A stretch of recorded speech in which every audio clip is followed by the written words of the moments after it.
Good morning সবাইকে।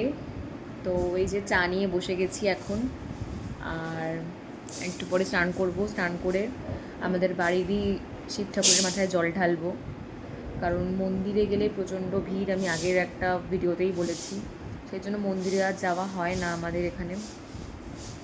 একমাত্র আমি শিবরাত্রিতেই মন্দিরে গিয়ে বাবার মাথায় জল ঢালি। তো বাবা তো একটাই, তো শুধু আর কি মন্দিরে গেলে একটু ওই ঠাকুর মশাই মন্ত্র বলবে, তাতে একটু শান্তি পাওয়া যায়। কিন্তু বাড়িতে যদি শান্তি করে মন প্রাণ দিয়ে বাবাকে ডাকা যায়, তাহলে তো সেই পুজোটাও বাবার কাছে চলে যায়, তাই না?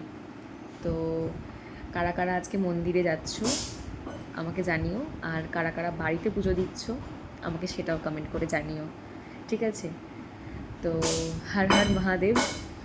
আর আজকে তো শ্রাবণ মাসের তৃতীয় সোমবার, তো সবাইকে তৃতীয় সোমবারের শুভেচ্ছা আর ভালোবাসা।